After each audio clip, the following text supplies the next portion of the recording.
À vontade. Deixa eu tirar essa focinheira. Pode sentar, igreja, por favor. Máscaras, elas não fazem jus aos barbudos, né?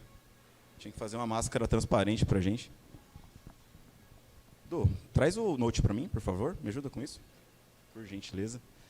Enquanto estávamos no tempo, as meninas dançando durante o louvor. Você consegue apoiar aqui? Dá. Show de bola. Eu até me assentei ali, porque o Espírito Santo ele vai falando conosco. Me veio 3 textos na mente. Primeiro um, depois outros 2 ali, que complementa. A palavra de Deus fala que nele, Deus Pai, Jesus Cristo, não há nem sombra de variação. Também diz que ele não é homem para mentir.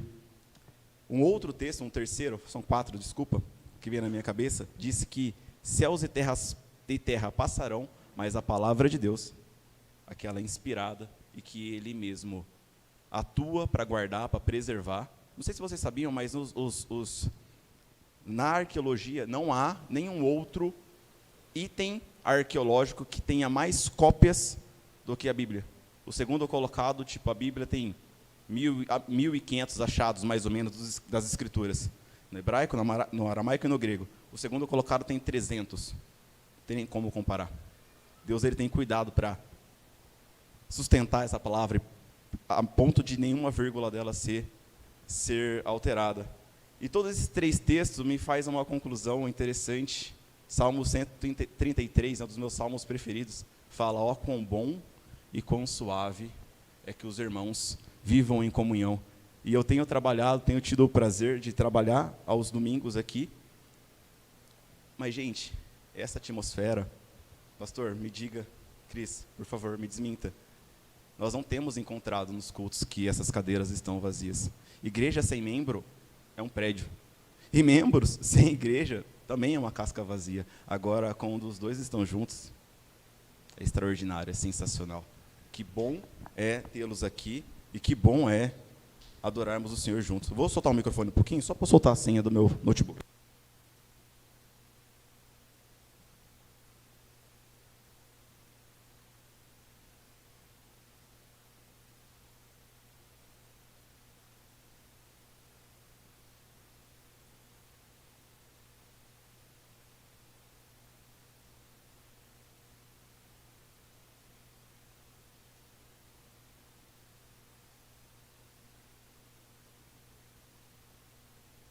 Falei para o pastor que estava com saudade, inclusive, deste tempo de ministração. E quando a Cris me chamou para ministrar, perguntei para ela, Cris, tema, me diga, ou é aberto? Fala, cara, pensa no nosso tema do ano, da igreja, plenitude. E eu falei, ok, tudo bem. E ali, imediatamente, o pai me deu já um texto, um caminho, uma direção, e a gente vai trabalhar em cima disso. Mas eu sou um cara que gosta muito de etimologia, e eu brinco, e até irrito a Luana às vezes, sobre o significado das palavras. Então, o que significa plenitude? Já que é o nosso tema. Plenitude é aquilo que é completo, aquilo que é acabado, aquilo que é integral, aquilo que é total. E o seu antônimo, o seu oposto, é aquilo que é em parte, aquilo que é incompleto, aquilo que está separado, falta algo. E aí o texto de Romanos, capítulo 3, versos 23, fala para nós que, pois todos pecaram e carecem da glória de Deus. E me lembra agora de uma mensagem do Leonardo Gonçalves, que me vem à mente, que ele fala que isso é maravilhoso, porque isso nos faz iguais. E é mais maravilhoso ainda, porque a nossa redenção está também em um único lugar, que é Cristo Jesus.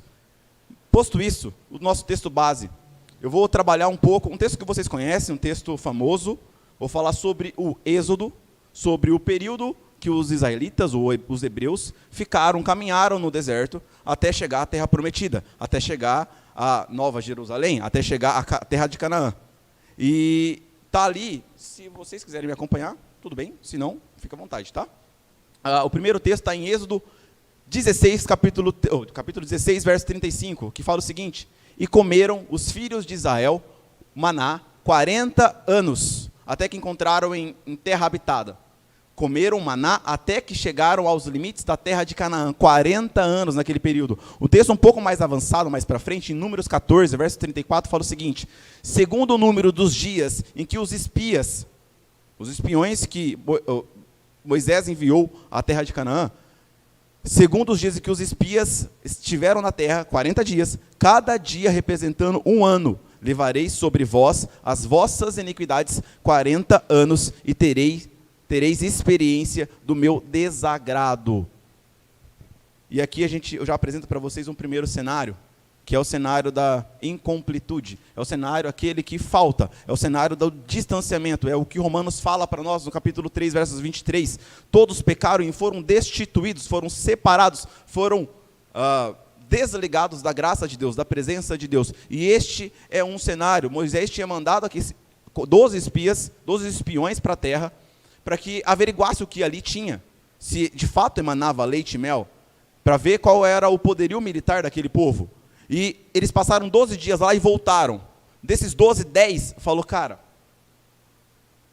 deu ruim para nós, porque é um povo muito forte, tem valentes homens ali, o poderio militar é muito grande, nós não podemos com eles.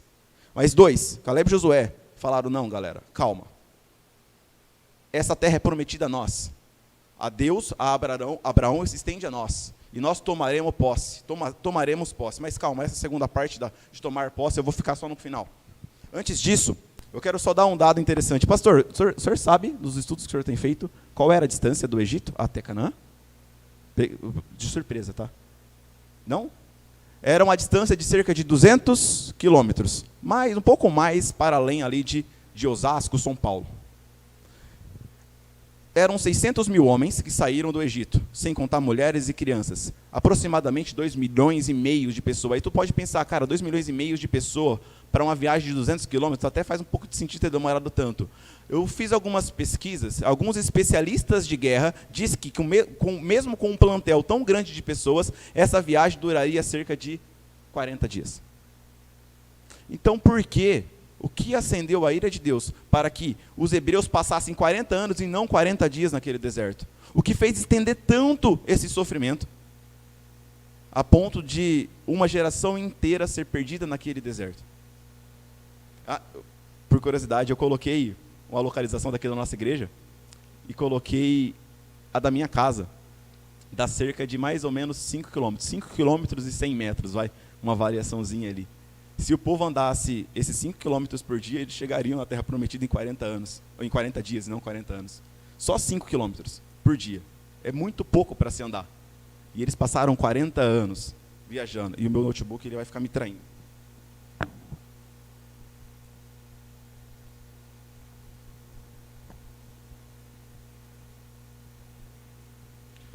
Boa.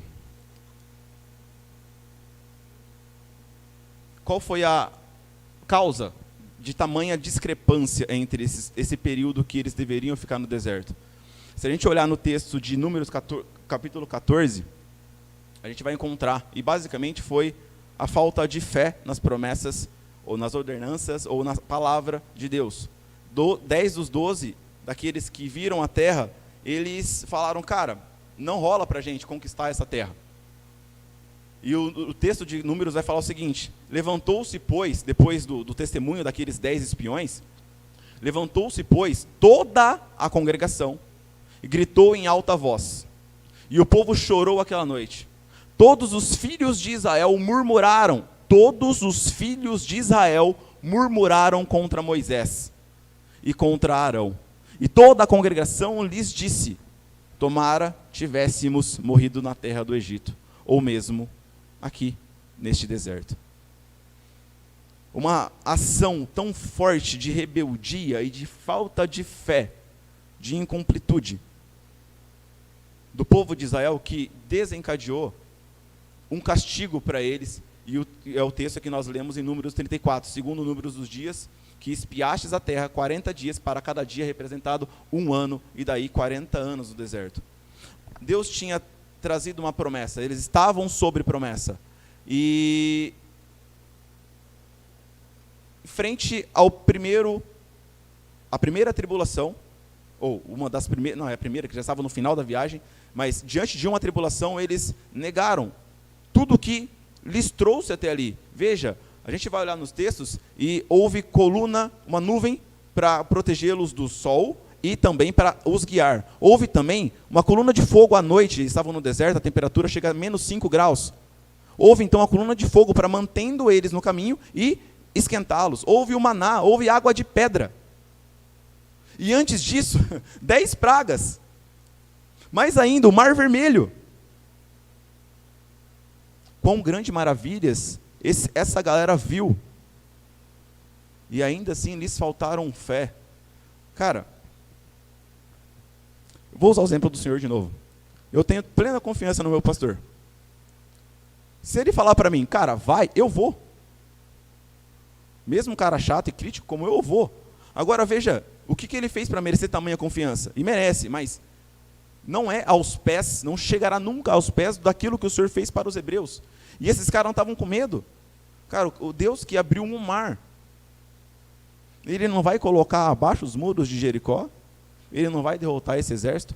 Este descaso para com Deus, que alimentou a sua ira e que jogou sobre eles este fardo, que era só por 1 mês e 10 dias, para 40 anos. A palavra de Deus, ela é viva e eficaz, como diz Hebreus capítulo 4, verso 18. E ela também nos diz que o justo viverá pela fé também, em Hebreus capítulo 10, verso 38. E que sem fé é impossível agradar a Deus. Hebreus também capítulo 11 e verso 6. Os três falando de fé. E foi exatamente o que faltou a eles. E a derivação deste primeiro pecado, a ausência da fé, a ausência da confiança naquele que é o nosso Redentor, no caso deles, o libertador deles, resultou em outros pecados mais. Eu vou citar 7 aqui. Êxodo capítulo 14, versos 10 ao 12, fala da perseguição dos egípcios. Eles estavam saindo, olharam para trás, viram os carros e o grande exército do faraó. Temeram.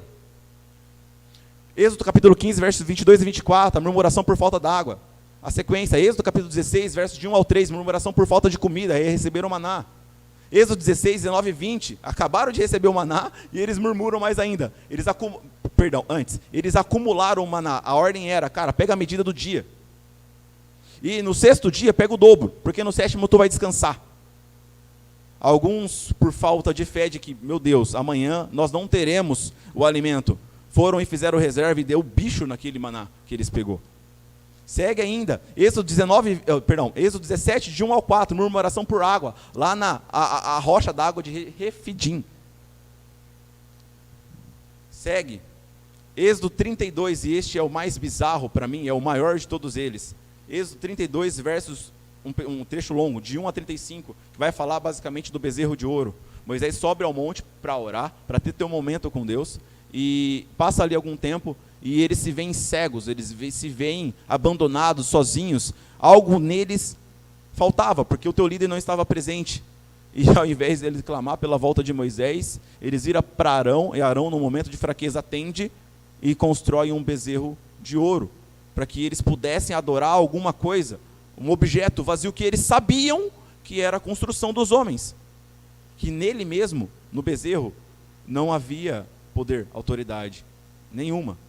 E por fim, eles já tinham maná, em Números capítulos também, um trecho longo, Números 11, de 1 a 34, eles murmuram pela falta de carne. Ali tinha o maná, tinha água, tinha a nuvem, e esses caras falam, cara, eu estou comendo muito pão, eu quero uma picanha. Aí Deus manda o que eu vou traduzir por codornas para eles. A falta de fé por parte deles em Deus, que os garantiria vitória sobre este povo forte, decorreu outros tantos pecados.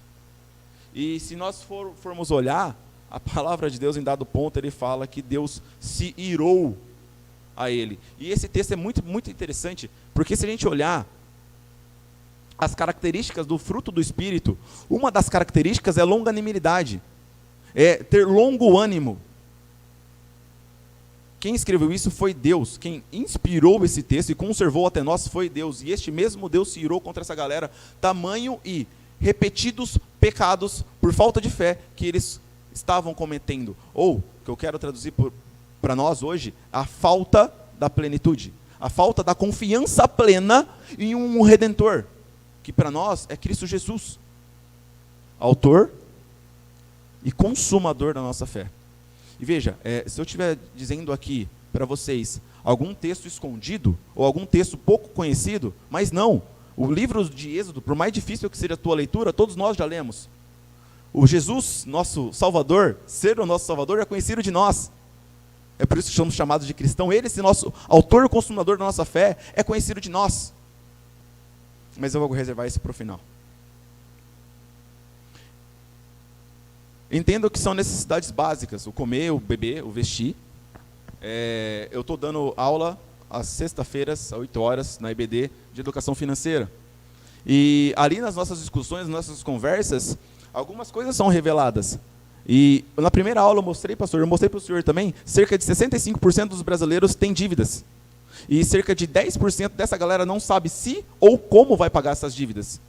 Então eu entendo que é uma dificuldade, porque é uma necessidade básica nossa, o comer, o beber e o vestir. Mas veja, eles tinham todos esses exemplos de milagres, e ainda assim não confiaram. E a falta dessa confiança teve algumas repercussões, e repercussões não só físicas, porque, por exemplo, o maná apodreceu, a água estava amarga, mas teve repercussões espirituais, e a gente vai continuar vendo isso ao longo do texto. E uma delas, o que para nós hoje não vale de nada, mas para eles valia, e a ausência deste ato cerimonial representava a distância que esse povo estava de Deus naquele tempo. Uma ordem que Deus deu a Josué, capítulo 5, nos primeiros versículos, é que ele ali circuncidasse todo o povo, todos os homens. Porque toda aquela geração que havia nascido, crescido no deserto, não tinham sido circuncidados. Mas, Jean, isso não tem valor algum para nós. Eu entendo. Nós não estamos mais debaixo da lei, estamos debaixo da graça. Mas para eles, não. Dentro desse contexto, era o equivalente a nós, pastor, me corrija se eu estiver errado, ao nosso batismo. E nós temos ordens de Deus, de Jesus, para que nós sejamos batizados. E também batizemos outros. E eles deixaram toda uma geração sem este ato que representa a aliança de Deus com o teu povo.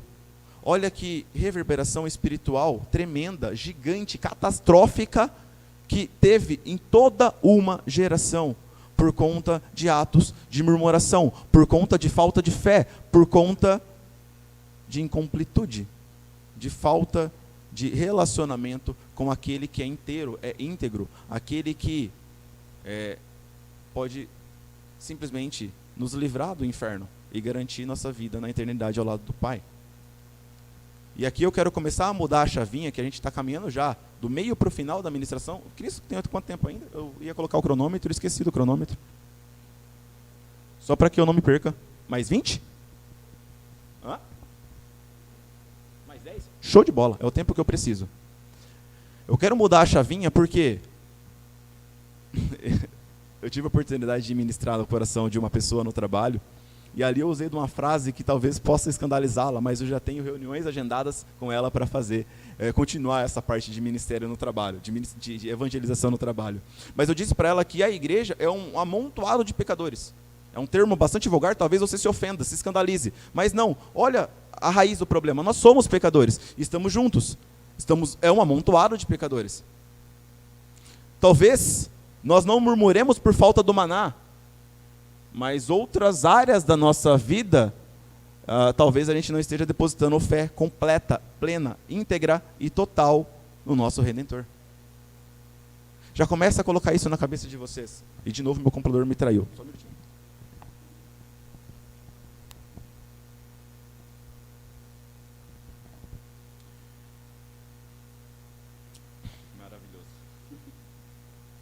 O texto de Deuteronômio, no capítulo 26, verso 8, diz o seguinte: E o Senhor nos tirou do Egito com poderosa mão, e com braço estendido, e com grande espanto, e com sinais e com milagres. Eu me pergunto, como pôde faltar fé para essa galera? E aí a gente aqui, conhecedor da história, a gente pode falar, cara, que povo incrédulo. Mas e nós? Nós não fomos livrados do Egito com grande mão. Para eles, foi a demonstração de amor e milagres, a libertação do Egito. Para nós, Jesus Cristo, o Cristo Rei, aquele a quem os 4 seres celestiais que Apocalipse 4 diz, fala, cantarão, santo, santo, santo é o Senhor Deus Todo-Poderoso, aquele que era, que é e que há de vir. Aquele que, como fala João 1, é o verbo. Este se fez verbo por mim e por você, e não só. Fez por opção, se distanciou da presença física, literal, de Deus Pai, para que morresse na cruz, e pelo meio do seu sangue, o véu fosse rasgado do alto a baixo, significando que agora nós temos livre acesso ao Pai. Ora, eu vejo o Mar Vermelho na minha mente se abrindo, e eu penso, uau, que extraordinário. Mas deixa eu falar uma coisa para vocês. O Mar Vermelho não se compara em nada, em magnitude, em representatividade, se comparado com a cruz vazia. Para eles foi a libertação da escravidão, para nós, da desgraça eterna, do distanciamento eterno da presença divina de Deus, do inferno, por assim dizer. Se para eles nós olhamos com espanto, e para nós, quando nos falta fé ou não, temos fé completa, em todo o tempo, às 24 horas do dia? Acredito que não. E é essa reflexão que eu quero começar a imputar no coração de vocês. E o símbolo dessa redenção que temos em Jesus Cristo é o batismo. Ali a gente diz publicamente que morremos para este mundo, que é só pecado e perdição, e nascemos de novo, não mais da carne, mas agora da água e do Espírito. Somos nova criatura, e os textos irão nos auxiliar. Texto de João 3, capítulo 2, João 3, 2 ao 6. Este, de noite, Nicodemos, foi ter com Jesus e lhe disse, Rabi, sabemos que és mestre vindo da parte de Deus, porque ninguém pode fazer estes sinais que tu fazes se não estiver com ele. A isto respondeu Jesus, em verdade te digo a você, que se alguém não nascer de novo, não pode ver o reino de Deus. Perguntou Nicodemos, como pode um homem nascer sendo velho? Pode, porventura, voltar ao ventre materno e nascer segunda vez? Respondeu Jesus, em verdade, eu te digo, quem não nascer da água e do Espírito não pode entrar no reino de Deus. O que é nascido da carne é carne, mas o que é nascido do Espírito é Espírito. Ainda diz, 2 Coríntios 5,17, e assim, se alguém está em Cristo, é nova criatura. As coisas antigas já passaram, e eis que tudo se fez novo. A nossa libertação não está num Deus do Antigo Testamento que abriu o mar apenas, mas está em um Deus que se fez carne, que sofreu como nós sofremos. Angústias, fome, sede, frio, sono. Que foi cuspido e humilhado. E no começo das suas dores, ele fala, Pai, afasta de mim esse cálice. Mas, e é maravilhoso, todavia seja feita a tua vontade e não a minha. Para que você pudéssemos ter, eu falei que ia virar a chave, né? Pudéssemos ter novamente plenitude. Não por nossas forças, nossas capacidades, inteligência ou beleza, porque somos bonzinhos, não. Mas por meio de Cristo Jesus, autor e consumador da nossa fé. Por meio de Cristo agora temos acesso ao Pai, como diz em Efésios 3, 11 e 12. E ainda em Atos fala o seguinte, ainda sobre o batismo. Respondeu-lhe Pedro, arrependei-vos e cada um de vós seja batizado em nome de Jesus Cristo para a remissão dos vossos pecados e receberei o dom do Espírito Santo. Cara, se tu não está batizado ainda, se tu não tomou uma decisão para com Deus, está esperando o quê, meu brother? você está aqui conosco, você cantou e dançou, e é maravilhoso ver a Cris, a Fabi e a Sarinha aqui embaixo dançando, é extraordinário, é um show à parte, espetacular. Eu vi Deus na vida delas dançando, é extraordinário. Por que tu não tomou essa decisão ainda?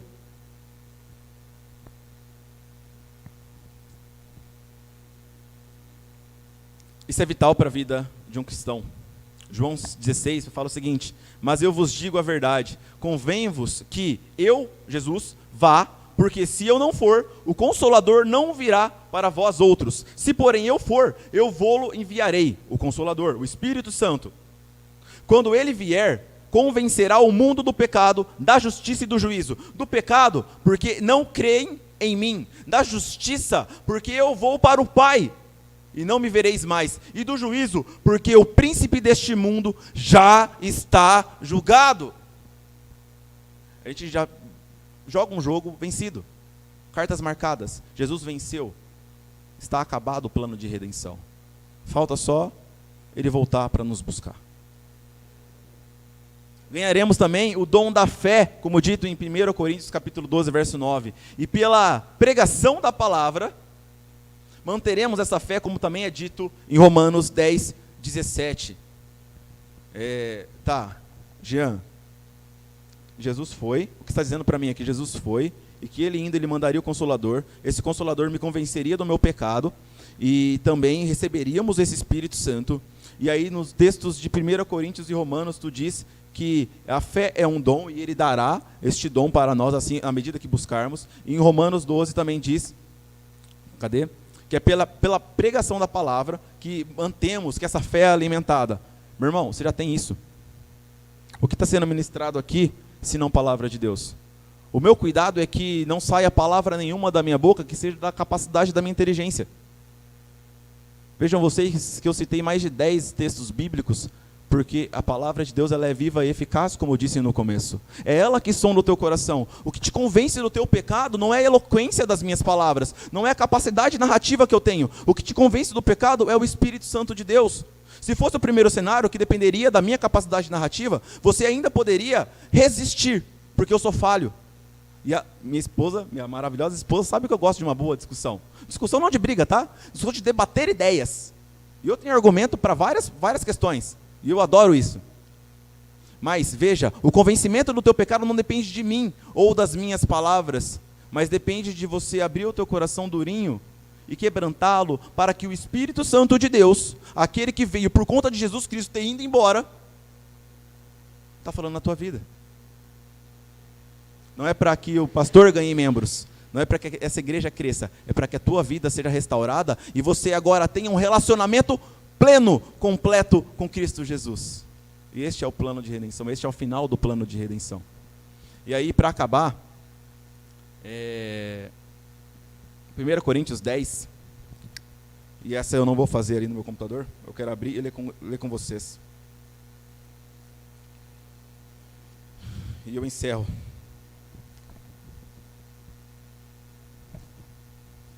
Primeira Coríntios 10, capítulo 1, fala o seguinte, capítulo 10, verso 1. Ora, irmãos, não quero que ignoreis que nossos pais estiveram todos sob a nuvem, e todos passaram pelo mar, tendo sido todos batizados, assim na nuvem como no mar, com respeito a Moisés. Todos eles comeram de um só manjar espiritual, e beberam de uma mesma fonte espiritual, porque bebiam de uma pedra espiritual que os seguia. E a pedra era Cristo. Entretanto, Deus não se agradou da maioria deles, razão porque ficaram prostrados no deserto. Ora, verso 6, essas coisas se tornaram exemplo para nós. Nada melhor do que aprender com o erro dos outros.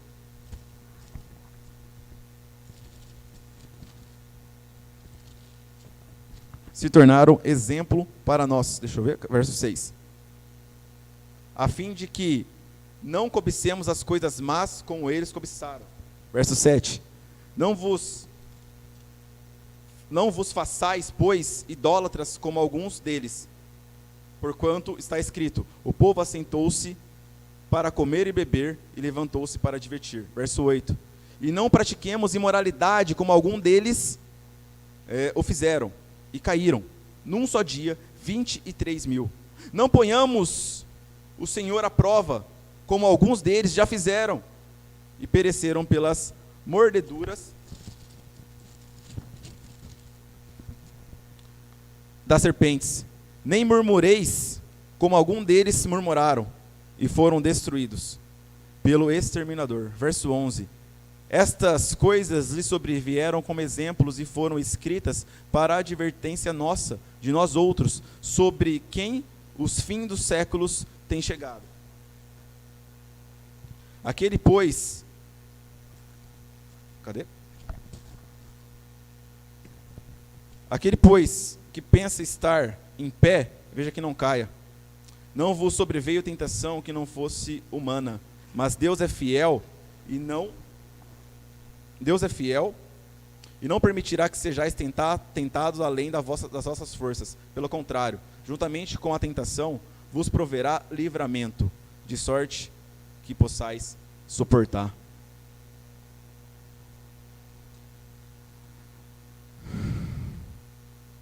E aqui temos Cristo Jesus, nos advertindo, por meio de Paulo,